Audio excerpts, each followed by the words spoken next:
સાબરકાંઠા જિલ્લામાં પણ સવારથી જ મેઘરાજા મન મૂકીને વરસ્યા, જેના કારણે હિંમતનગર શહેરના અલગ અલગ વિસ્તારોમાં નીચાણવાળા વિસ્તારોમાં પાણી ભરાયા। સહકારી જીન વિસ્તારમાં આવેલ કર્ણાવતી અને શગુન સોસાયટી પાસેથી પસાર થતા ટીપી રોડ ઉપર ઢીંચણસમા પાણી ભરાતા લોકોને ભારે હાલાકીનો સામનો કરવો પડ્યો। સ્થાનિકોનો આરોપ છે કે વારંવારની રજૂઆત કરવા છતાં પાણી નિકાલની કામગીરી ન કરાતા આ સ્થિતિ સર્જાય છે। હવામાન વિભાગની આગાહી અનુસાર સાબરકાંઠા જિલ્લાના અલગ અલગ વિસ્તારોની અંદર વહેલી પરોઢથી જ વરસાદ વરસવાની શરૂઆત થઈ ચૂકી છે। જે પ્રકારે દ્રશ્યોમાં જોઈ શકાય છે તે પ્રમાણે હિંમતનગર શહેરના અલગ અલગ વિસ્તારોમાં વરસાદ વરસવાના કારણે નીચાણવાળા વિસ્તારોમાં પાણી ભરાવાના બનાવો સામે આવે છે। દ્રશ્યોમાં દ્રશ્યમાન છે તે સહકારી જીન નજીક આવેલ શગુન કર્ણાવતી સોસાયટી પાસેથી પસાર થતો આ ટીપી રોડ છે। ટીપી રોડ પરથી પાણીના નિકાલના અભાવના કારણે હાલ તો ટીપી રોડ પર મસ્ત મોટું પાણી ભરાઈ જવા પામ્યું છે। ઢીંચણસમા પાણી ભરાવાના કારણે અહીંના જે સ્થાનિકો છે રોજે રોજ અહીંથી વહન કરતા જે સ્થાનિકો છે તે પરેશાનીનો સામનો કરી રહ્યા છે। વારંવારની સ્થાનિક તંત્રની રજૂઆત કરવા છતાં પણ યોગ્ય નિકાલ ન આવવાના કારણે હાલ તો જે અહીંના રહીશો છે તે રહીશો ત્રાહિમામ પોકારી ચૂક્યા છે।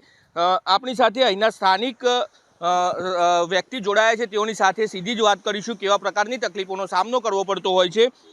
આપ અહીંના સ્થાનિક છો, કેવા પ્રકારની તકલીફ આ પાણી ભરાવાના કારણે થતી હોય છે? અહીંયા છેલ્લા 15 વર્ષથી આ તકલીફ છે। ઇમરજન્સીમાં એક ગટર લાઈન બનાવવામાં આવી હતી નગરપાલિકા દ્વારા, ખરેખર અજાયબી છે। અહીંયાથી બહાર પાણી જવું જોઈએ, એના બદલે આખા હિંમતનગરનું પાણી એ ગટર લાઈન દ્વારા અહીંયા આવે છે અને વારંવાર છેલ્લા 10 વર્ષથી રજૂઆત કરવામાં આવે છે। આ એક ડીપી રોડ છે અને મેઇન જંકશન છે। 100થી વધારે સોસાયટીના લોકો દરરોજ 4 થી 5 હજાર લોકો અહીંયાથી પરિવહન કરતા હોય છે।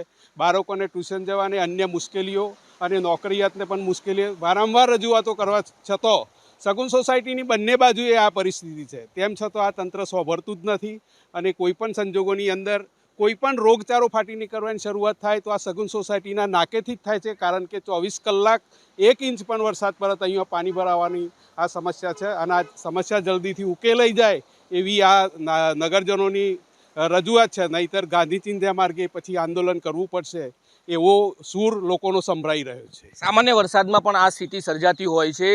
પાલિકા તંત્રના કોઈ કર્મચારી અધિકારી આ સ્થળ માટે મુલાકાત માટે આવેલા ખરા? ટહેલવા આવતા હોય એ માટે આવે છે, ખોટા વાયદાઓ કરી અને ચાલ્યા જાય છે। કોર્પોરેટર હજુ સુધી એક પણ દિવસે અહીંયા આવ્યા નથી।